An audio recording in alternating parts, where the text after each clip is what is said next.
Let us pray. Our Father in heaven, we thank you, we appreciate your name. We bless your name for a day like this. We say may your name be highly exalted. Despite the pandemic, you still kept us, you kept our family. We say may your name alone be glorified. As we go into your word this evening, speak to us in the right language, in what we understand. And at the end of it all, may we have the focus to glorify your name. In Jesus' most precious name we've prayed. Amen. Good evening, everyone. As we all know that this week is Youth Week, and I'm here to talk about a very special woman in the Bible. Though not very popular, but the bold step she took gave her a new name. I'll be talking about no other person than Rahab. She's a woman of faith. I want us to open our Bible to Joshua chapter 2. We'll be reading through verses 1 through 24. Rahab was a prostitute. But before I go into what I have for us, I will quickly want to read the whole chapter. Rahab 2 verses 1 through 24. Now Joshua the son of Nun sent out 2 men from Amakah Grove to spy secretly, saying, "Go view the land, especially Jericho." So they went and came to the house of a harlot named Rahab and lodged there. And it was told the king of Jericho, saying, "Behold, men have come here tonight from the children of Israel to search out the country." So the king of Jericho sent to Rahab, saying, "Bring out the men who have come to you, who have entered your house, for they have not come to search out all the country." Then the woman took 2 men and hid them. So she said, "Yes, the men came to me, but I did not know where they were from." I just stop at verses 4. Basically we'll be talking about Rahab, like I said earlier on. And here the only thing the Bible started with is that Rahab was a prostitute. And as we all know, that being a prostitute, I know many of us will be confused. A prostitute will have to hide people in his house. And I would like to tell us that God can use anybody.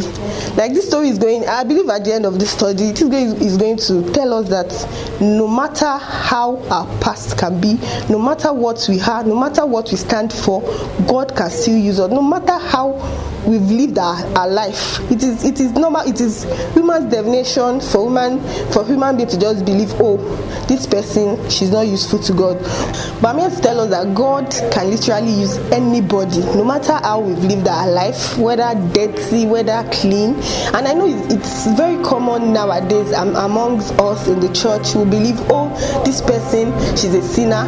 So we have this way of doing our own thing, like, oh, this set of people, they are sinners, so they are not supposed to do some things in the church. But I believe by the end of this lesson, by the end of this study, we'll be able to know that no matter who you are, we should not look down on anybody. That's just the simple truth we are going to learn from here. Don't look down on anybody. Like I said, firstly, somebody will tell me Rahab is a prostitute. Yes, Rahab is a prostitute, and that was, I feel we all know who a prostitute is. They have all these, they do all sorts of things, they lie, and which is very clear in verses 3, when the king of Jericho sent to Rahab that he should bring out the spies. I feel the king had an idea that Rahab hid them in the house, but I'm so sure if Rahab was not to be a prostitute, she would not have this mentality of, okay, let me say, prostitutes, they know how they hoard men in their house. Like, they can keep 5 men in a twinkling of an eye in a place. They know how they do their things. And while studying this book, I just had to ask myself some personal questions. Is it that God already know that it is a prostitute that will fit into doing this job for him? Because literally a prostitute He will know how to lie. He will know how to hide men. Like, I believe we all understand better what I'm trying to talk about here. We all know what prostitute does. So I'm here to just tell us that Rahab is a woman of faith. Despite what he has gone through, despite all of what he has done, God still find that thing in him, like, oh, it is you I want to use. And I'm here to implore us that no matter how we have lived our life, don't just let us look down on ourselves that, oh, I cannot do this for God, I cannot do it. Yes, Rahab was a prostitute, but I believe he still know the place of God. I pray the Lord will help us in Jesus' name. Amen. Yes. Then from verse 5, and when it happened as the gate was being shut, when it was dark, then the men went out. Where the men went, I do not know. Pursue them quickly, for you may overtake them. Like, she's a woman of wisdom. I'm giving it to her. She's a woman of wisdom, and I'm here to tell you, despite she not occupying any position in the country, she's not popular. The only thing the Bible can tell us about her is that she's a prostitute. We all know how they look down on prostitutes. So this is just, I'm so happy this is coming this particular time to us. We should not look down on anybody. That sinner that is beside our house, that lady that will feel, oh, she does a lot of things that we just feel, oh no, she's not a believer. God can still use her. God can still use him. So I'm here to tell us, no matter how bad, because here we are talking about a prostitute, and like, prostitute is one of the oldest profession if we want to talk about it, because even now, if there are still some places, come here, 500 naira, all those type of things. So if God can use a prostitute, then what is it that you are doing that God cannot use you for? And I pray the Lord will help us in Jesus' name. So let's go to verses 9. Let me start from 8. Now, before they lay down, she came up to them on the roof and said to them, I know that the Lord has given you the land. Like, you can imagine, I know that the Lord has given you the land, that the terror of you has fallen on us, and that all the inhabitants of the land are faint-hearted because of you. You can imagine, like, she was in that land. She was not comfortable with all that is happening. She knows that what was going on in that community was not right. Me, I felt this time it's just like God saying, okay, there will be a time I'll visit her myself, and at that point you have no choice than to accept Christ. So sometimes you just feel some people, they are too stubborn. Okay, we've been preaching to them, they are not acting to the word of God. I feel what we can just do is just to go down on our knee and just pray concerning those set of people. Like, here we'll be able to know that, like, it's not, there are some things that will happen in life that is not where you take people by force. There are some people that it is about them. Like, they will have that personal encounter themselves. They don't need any pastor. They don't need anybody to come around them to tell them, okay, you must do this for God. You must do this. The way God structured them, it is going to be about them. They will be the one to have that personal encounter without anybody interfering. And this is so clear. We have the prostitute. Despite that, she does what she knows. The place of God. She knows the place of God. Are you here? Are you listening to me? Do you know the place of God in your life? So that's what I'm saying. No matter how bad we've lived our life, let us know that God has good things to talk for us. I'll go to verses 11. And as soon as we heard these things, our hearts melted. Neither did there remain any more courage in anyone because of you, for the Lord your God is God in heaven above and on earth beneath. Now therefore, I beg you, swear to me by the Lord, since I have shown you kindness, that you also will show kindness to my father's house and give me a true token. Like, I really love what she played smart. Yeah, that's why I said, I think the only but in Rahab's life was being a prostitute. Like, I know she'll be an intelligent woman. She's so smart. She knows that at the end of it all, something's going to happen to the land. Yeah, you spies, I'm begging you, no matter what, remember me, remember my family. And like the drastic step Rahab took really helped her, really saved her family. Like, I don't really know, maybe we are following her, but I believe you are following me. What she did might seem little, but it is so big that helped her and her family. Let's go to verse 14. So the men answer her lives for yours, if none of you tell this business of her, and it shall be when the Lord has given us the land that we would deal kindly and truly with you. Then she led them down by a rope through the window, for her house was on the city wall, she dwelt on it. And she said to them, get to the mountain, lest to the pursuers meet you. Hide there 3 days until the pursuer have returned. Afterward you may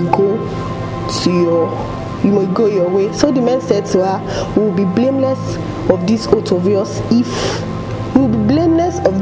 yours which you have made us swear, unless when we come into the land you bind this line of scarlet cord and the likes of that. Yeah, like I said, I'm here to encourage us. No matter your temperament, no matter your background, no matter your color, no matter your skin, know that God can use you. No matter how rascal your life may be, no matter how people see you. You know, they always say this thing like, we all know ourselves. Yes, I might say, oh, Dolapo, I'm very gentle. Oh, okay, people might say, oh, Dolapo, she's very gentle girl. But while saying that, deep inside of me, I know I am not gentle. So that's what I'm saying. No matter how we see ourselves, no matter how people see us, no matter the picture people paint, I'm here to tell us that God can still use you. Rahab really, like when I was studying this, I had a better understanding of, you know, people feel when you are bad, but here I'm here to tell you, despite being bad, God can still use you. Okay, I want to read out some points here. Okay, Rahab was a woman of her words. Yes, many Christians now, our yes will be yes in front of multitudes, but when we get to that place, it is always no. So Rahab actually said what she said, not only because of her, but to save her family. And yes, it helped her. Let's open our Bible to Hebrew 10 verses 36 through 39. For you have need of endurance, so that after you have done the will of God, you may receive the promise. For yet a little while, and he who is coming will come and will not tarry. Now the just shall live by faith. But if anyone draws back, my soul has no pleasure in him. I want to read that verse 38. Now the just shall live by faith, but if anyone draws back, my soul has no pleasure in him. Verse 39. But we are not of those who draw back to perdition, but of those who believe to the saving of the soul. I'm here to encourage us once again that we should live our life for Christ. Rahab was a prostitute that God used, like a prostitute. Like, I was asking myself, I think God already knew that, okay, it's like, I need somebody that will lie. And it's like, God already know that after this, like, this will be the last, let me just put it this way, that this will be the last sin you have to commit. So that was why God just said, okay, Rahab, do this. But I give it to Rahab, because what she did was, like, it looks so, like I said earlier, it looks so little.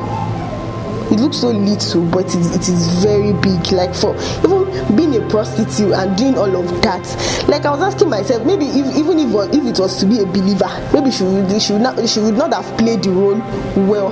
That's why we need to ask ourselves some critical question when we get to some point of our life. Are we for God or we are against Him? Because some of us will say, yes, I'm a believer, but whereas we are not for God. I pray the Lord will help us in Jesus' name. Can we close our eyes? And begin to talk to the Lord?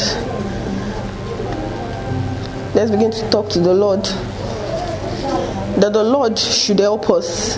This Christian journey is not just what we can speak.